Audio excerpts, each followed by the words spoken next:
A 10-year-old kid from the Bronx doesn't just stroll into Columbia University and solve a math problem that stumped PhDs for 15 years.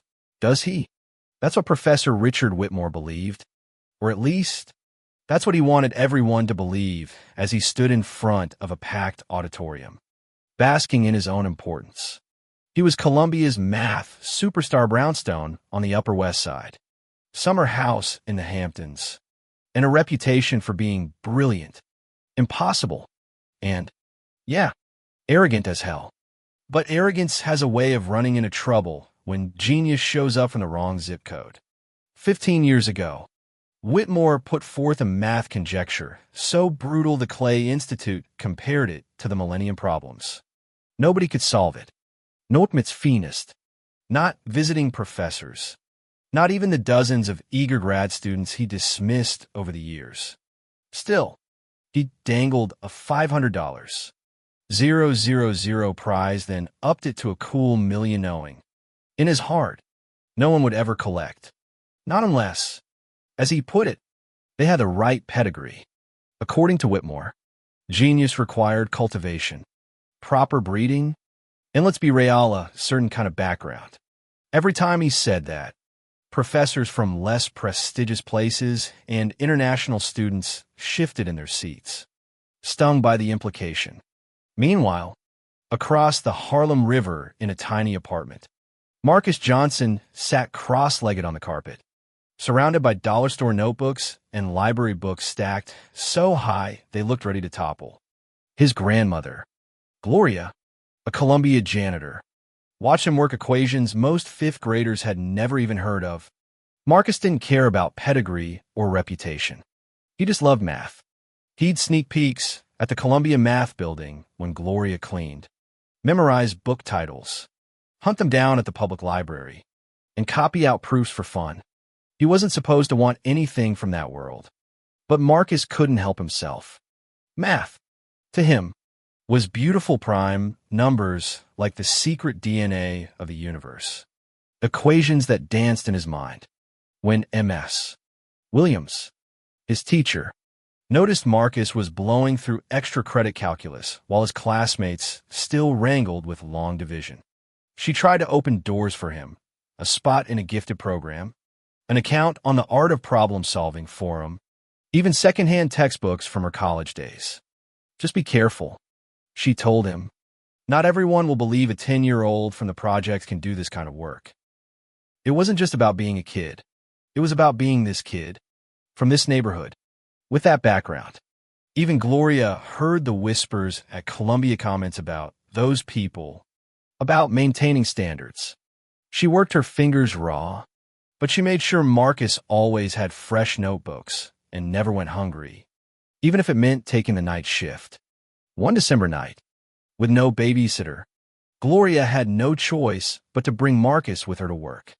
She stashed him in the supply closet with a sandwich and a stack of books, telling him, "Don't leave, no matter what." But Marcus couldn't help it. The building called to him, all those chalkboards and journals. All that math waiting just out of reach. When the coast was clear, he snuck out and found himself staring at the legendary Whitmore conjecture, scrawled across an entire wall in the professor's office. He saw some hidden pattern in the chaos. A relationship between two equations Whitmore hadn't noticed in 15 years. He couldn't stop himself. He picked up a piece of chalk and started writing. That's when Whitmore walked in. The professor's reaction was volcanic accusations of trespassing, vandalism, threats to call security and the dean. "You don't belong here," he said, his voice cold. "People like you." He didn't finish the sentence, but everyone in the room knew what he meant. Gloria pleaded, but Whitmore was already dialing HR. Marcus tried to explain the pattern he saw, but Whitmore cut him off. "Stop pretending you understand. It's embarrassing for both of us." Security led them out. Gloria was put on probation, her job on the line. But none of that mattered to Marcus. On the subway home, he pulled out his notebook and began scribbling, reconstructing every equation he'd seen in that office. Math doesn't belong to him, he whispered. It belongs to everyone.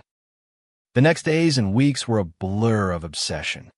Marcus stopped eating, stopped sleeping, barely spoke except to MS.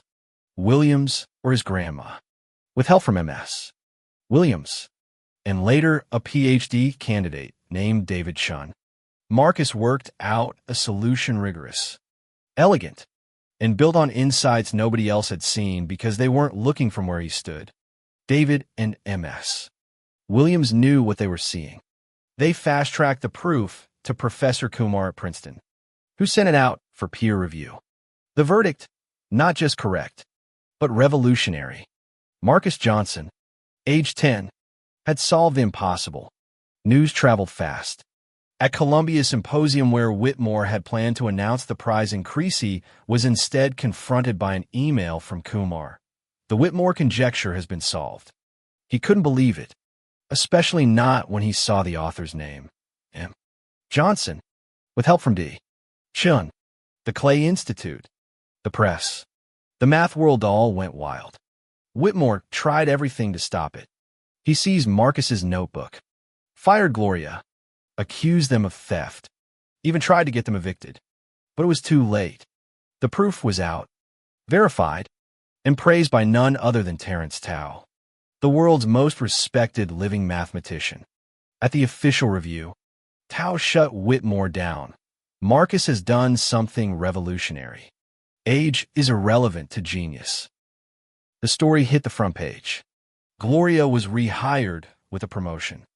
Whitmore lost his tenure, and Marcus's scribbles became the Johnson proof, officially renamed in all mathematical literature. The $1 million prize funded the Marcus Johnson Mathematics Center in the Bronx, where kids from all backgrounds came to learn and dream. Months later, Whitmore visited the center to return Marcus's original notebook and awkwardly, painfully apologize. Marcus's answer was simple. Mathematics belongs to everyone, even people who forget that sometimes. But you have to sit in the back and raise your hand if you have questions. Whitmore accepted. Marcus went on to win awards, testify before Congress about education, and keep teaching at his center. His greatest accomplishment wasn't just solving an impossible problem, it was proving that genius doesn't have a pedigree, doesn't care about your zip code, your bank account, or your skin. All it takes is a chance, a notebook, and a mind that won't quit. So if you're still with me, rate this story out of 10, drop a comment, subscribe, and share it with someone who needs to hear they belong. In a world obsessed with pedigree, never forget, brilliance blooms anywhere, and math-like truth belongs to us all.